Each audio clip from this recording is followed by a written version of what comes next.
जंगल में शिकार खेलने गए, क्या देखा कि एक हिरणों का झुंड दिखाई दिया है वो राजा देवराय को। और जब जंगल में शिकार खेलने गए तो एक पेड़ के नीचे जब हिरणों का झुंड बैठा है तो राजा ने धनुष पे तीर जमा लिया है। आज वो हिरणों के जो झुंड था वो हिरनी सब अपने अपने लिए भागने लगी, लेकिन हुआ ऐसा कि उनमें एक गर्भवती हिरनी थी जो चलने में असमर्थ थी। वो हिरनी नहीं भाग पाई। उस समय पर राजा देवराय ने धनुष पर जब डोरी पे तीर जमा लिया और जैसे तीर छोड़ा है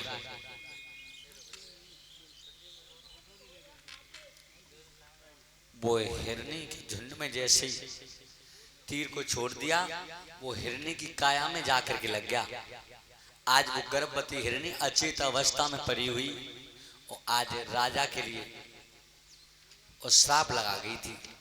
अरे राजन, मैंने तेरा क्या बिगाड़ा है? और मैं तो वृक्ष की छाया में बैठी थी, मैंने तेरा क्या बिगाड़ा है? चल, अगर मैंने तेरे को कुछ बिगाड़े हुए तो मेरे जो गर्भ में संतान पल रही है उसका क्या दोष है? ध्यान रखना, आज वो गर्भवती हिरनी जो थी राजा को श्राप लगा गई थी, राजन आप 7 जन्म तक राजा तो बनोगे लेकिन संतान का मुख नहीं देख पाओगे। वो हिरनी का श्राप लग गया था राजा देवराय को कि राजन आप राजा तो बनोगे लेकिन 7 जन्म तक संतान का मुख नहीं देख पाओगे। ऐसा ही नहीं, हिरनी का श्राप लग गया था राजा देवराय को। राजा देवराय जब अपने महलों के लिए चले आए,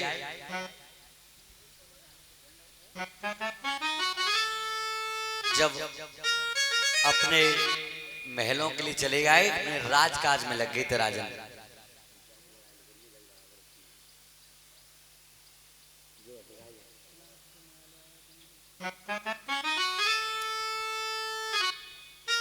आज जैसे राजन अपने महलों के लिए चले आए अपने राजकाज में लग गए,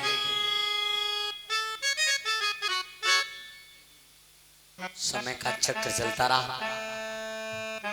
समय के अनुसार एक बात और बताएं, एक संतान के लिए, एक औलाद के लिए माता पिता दुखी होते हैं जब संतान पैदा नहीं होती है तब, और जब संतान पैदा है जाए औलाद के कर्मन को देख के माता पिता फिर दुखी होते हैं।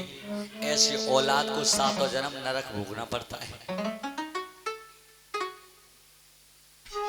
तो आज हिरनी जब राजा को श्राप लगवा गई, श्राप लगा गई और राजन अपने राजकाज में लग गई थी। अब उस बात को तो भूल गई जो हिरनी ने श्राप दिया है।